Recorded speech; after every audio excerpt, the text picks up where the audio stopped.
ऊपर वाले की बड़ी कृपा है मुझ पर। इस दफा एक इत्तेफाक मेरे साथ भी हुआ है। बाय गॉड, मजा आएगा। पंडित जी को लाइए, लाइए जल्दी।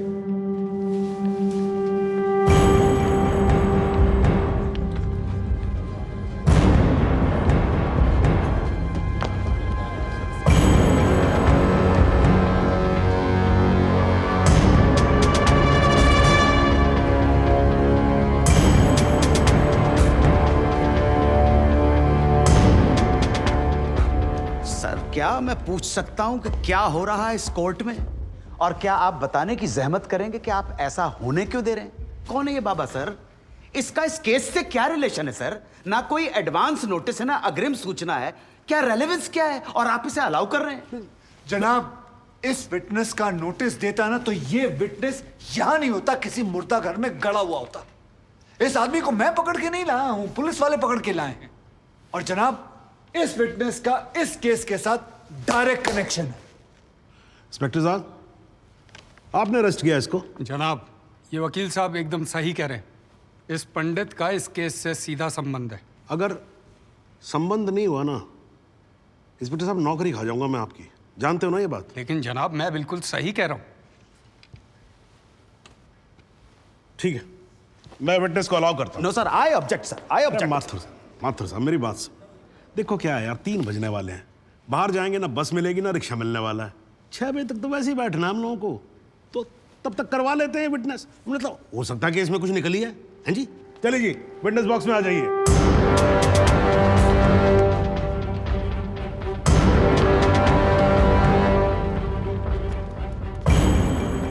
नमस्कार पंडित जी, क्या हाल है आपका? घरेलू कपड़े वपड़े टीका शीका लगा के पूरी तैयारी में आए हैं। फहीम भट्ट साहब खड़े होइए। कोर्ट को बताइए कि इन पंडित जी का नाम क्या है? मोहम्मद इकबाल कादरी। हैं जी? मोहम्मद इकबाल कादरी। मोहम्मद इकबाल कादरी। इसको कहां से अरेस्ट कर लिया जी आपने? जनाब, मथुरा से 1 साल से वहां छुपा हुआ था साधु का भेष बनाकर। ये तो कमाल हो गया। जज साहब, इंस्पेक्टर महोदय झूठ बोल रहे हैं। हमारा नाम इकबाल कादरी नहीं है। हमारा नाम तो रामकृष्ण सारस्वत है। हम तो निरीह ब्राह्मण हैं, ब्रह्मचारी हैं। हाँ, जम्मू के रहने वाले हैं, उस वजह से भाषा में थोड़ी कश्मीरी झलक है, लेकिन हम वो नहीं है जो बताया जा रहा है। ये देखिए हमारा आधार कार्ड और voter ID card. Om Prakash ji, जरा लेके आओ उसे। लाओ जरा, फटाफट लेके आओ। जनाब, ये पंडित सरासर झूठ बोल रहा है। इसने पुलिस को खुद स्टेटमेंट दिया है जिसमें इसने खुद कहा कि ये इकबाल कादरी है। कंधे के ऊपर उत्तर प्रदेश पुलिस के 2 स्टार लगा रखे हैं। इतना मालूम नहीं है कि पुलिस को दी गई स्टेटमेंट कोर्ट में एडमिसेबल नहीं है। जनाब, ये इंसान एक ट्रेन्ड मिलिटेंट है। नकली आधार कार्ड बनाना कोई मुश्किल काम नहीं है, आप अच्छी तरह जानते हैं। और फहीम भट्ट भी इसको आइडेंटिफाई कर चुके हैं।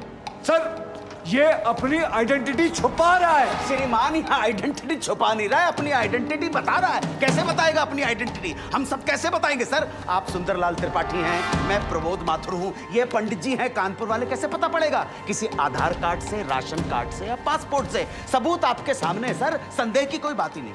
और वैसे बता दूं सर, निवेदन कर रहा हूं, ये जो पंडित जी है ना, ये ऑलरेडी झूठा गवाह पेश कर चुके हैं।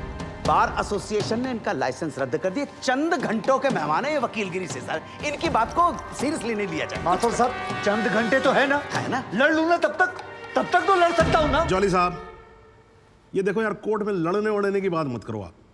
नहीं, माथुर साहब एकदम ठीक बोल रहे हैं। मुझे लगता है पुलिस से कोई गलती हो गई है।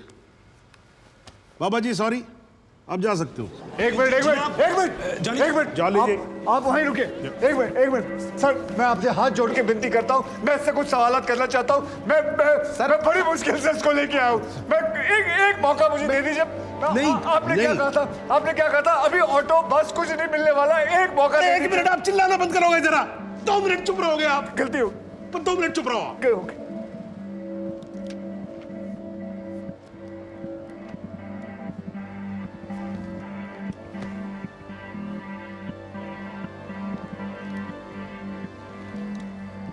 ठीक है, मैं विटनेस को अलाउ करता हूं। अरे सर, अब क्या सर?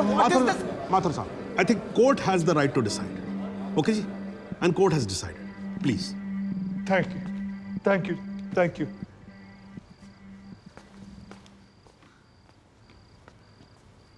तो आप निरी ब्राह्मण ब्रह्मचारी, तो फिर धर्म का बड़ा ज्ञान होगा आपको। अवश्य है। मैं भी कान्यकुब्ज ब्राह्मण हूं, वो भी जनेऊधारी। तो चलिए दो ब्राह्मणों के बीच में शास्त्रार्थ हो जाए। पूछिए, क्या पूछना है? चलिए गायत्री मंत्र सुनाइए। ओम भूर्भुवस्वः तत्सवितुर्वरेण्यं भर्गो देवस्य धीमहि धियो यो नः प्रचोदयात्। बहुत बढ़िया, पूरा नाम बताएं। रामकृष्ण प्रेमकृष्ण सारस्वत। धर्म, हिंदू। हिंदू धर्म में कितने वेद हैं? 4। नाम बताएं। ऋग्वेद, सामवेद, यजुर्वेद, अथर्ववेद। 4 युगों के नाम बताएं। सतयुग, द्वापर, त्रेता, कलयुग। वर्ण कितने हैं? 4। ब्राह्मण, क्षत्रिय, वैश्य, शूद्र। आपका वर्ण क्या है? ब्राह्मण। कौन से ब्राह्मण? गौर ब्राह्मण। कौन से गौर? सांदे गौर। गोत्र, शांडिल्य, प्रवार, वशिष्ठ, वेद, यजुर्वेद, उपवेद, बेतरियाणी, मुख, श्रीमुख, कुल देवता, सप्तस्वरी, चरण, वाम, बिस्वा। या अल्लाह, इससे आगे भी होता है। क्या कहा आपने? बिस्वा नहीं पता, आपने- नहीं पता, बिस्वा नहीं पता। बिस्वा से पहले क्या कहा? बिस्वा से पहले क्या कहा इकबाल कादरी? लानत है तेरे पे इकबाल कादरी, लानत है। अब तो अल्लाह का नाम भी आ गया जुबान पे। अब तो सच बोल। देख तू कुछ भी कर ले, तू बचेगा नहीं। कब तक जिएगा झूठ की जिंदगी? अस्तगफिरुल्लाह। बाइंते वन पोज क़यामत के 2 कुछ बुद्धि खुदाइश। मी आईने मदद न किया खुदाचे उच्छान कुछ गुनाहगार सोई कर फैसलन पोज क्या छो पोज के छू ना परवायती करना मिला इंसाफ खुदाए करे इंसाफ पन्नीस दरबार बस इंशाअल्लाह। इकबाल कादरी, अगर मैं चाहता था तुम्हारा मेडिकल टेस्ट करवा के ये पता कर सकता तुम कितने बड़े पंडित हो, मगर मुझे तुम्हारी जुबान से सुनना था। कोर्ट को बताओ तुम्हारा असली नाम क्या है, बताओ।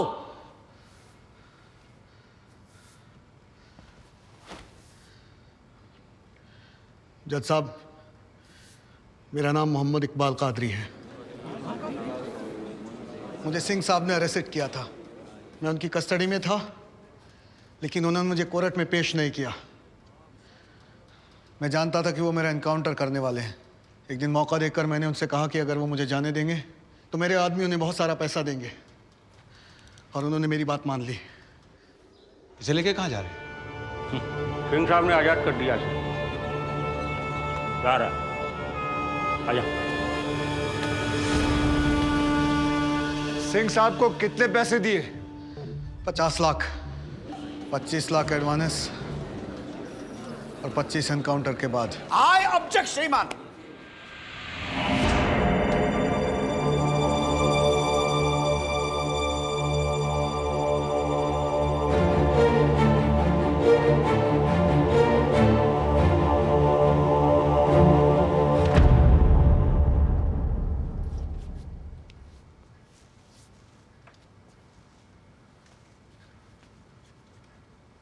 मुझे और कुछ नहीं कहना जनाब, मगर माथुर साहब की एक बात का जवाब जरूर देना चाहूंगा कि हमें सूर्यवीर सिंह चाहिए या फिर इकबाल कादरी।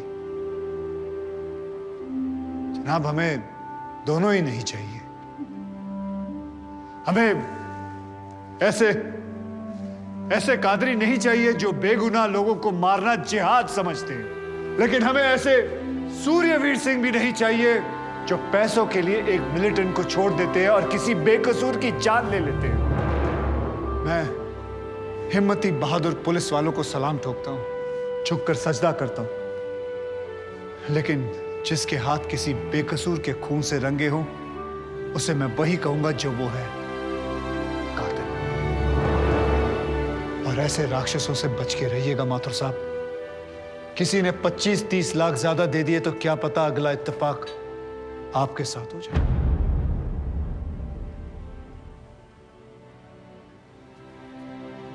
अंत में सिर्फ इतना ही कहना चाहूंगा कि इस दुनिया के सबसे बड़े जाहिल ने कहा था कि इश्क और जंग में सब कुछ जायज है, क्योंकि अगर ऐसा है तो फिर बॉर्डर पर सिपाहियों के सर काटने वाले भी जायज है और जवान लड़कियों पर एसिड फेंकने वाले आशिक भी, क्योंकि अगर ऐसा है तो फिर इकबाल कादरी भी जायज है और सूर्यवीर सिंह भी।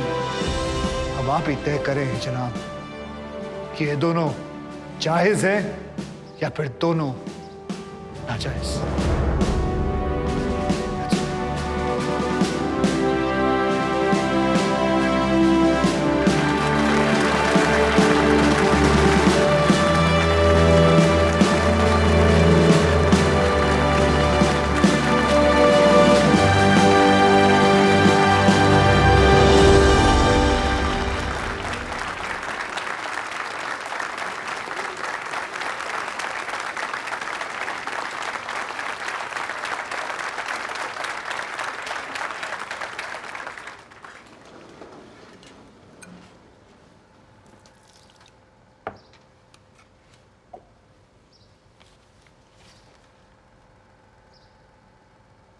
सालों में एक बार कभी कोई ऐसा केस आता है जब इस कुर्सी पे बैठने का अफसोस नहीं होता है।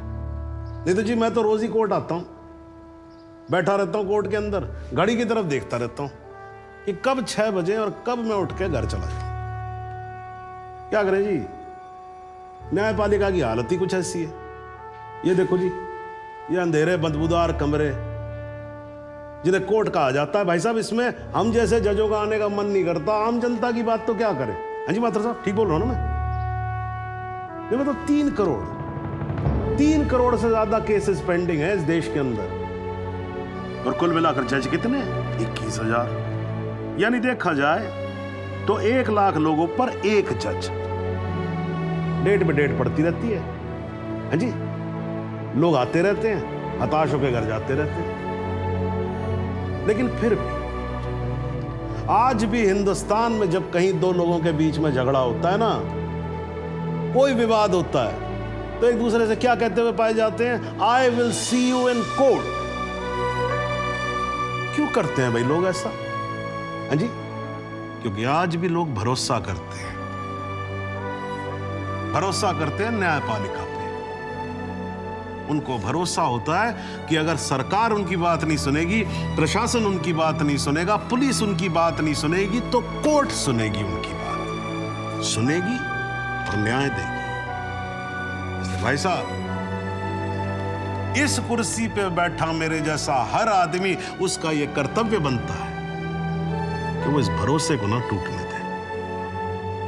इस कोर्ट में पेश किए गए सभी गवाह और एविडेंसेस, एक बात तो एकदम साफ हो जाती है कि 13 अगस्त को गोमती नदी के पुल पे जो भी हुआ वो अचानक होने वाला एनकाउंटर नहीं था, बल्कि एक सोची समझी साजिश के तहत की जाने वाली हत्या थी। इसलिए यह कोर्ट इंस्पेक्टर सूर्यवीर सिंह और उनके सभी साथियों को आईपीसी सेक्शन 302, 201, 182 और 340 के तहत हत्या, एविडेंस मिटाने, कोर्ट को गुमराह करने और झूठे सबूत पेश करने का दोषी मानते हुए लाइफ इम्प्रिजनमेंट की सजा सुनाती है। और यह कोर्ट शहीद कांस्टेबल बलदेव सिंह भदौरिया के पुत्र राम कुमार भदौरिया को तुरंत रिहा करने का आदेश भी देती है। The court is adjourned.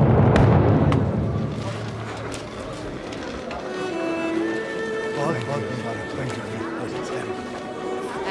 You sir. आजा। जरा रास्ता दे दीजिए प्लीज।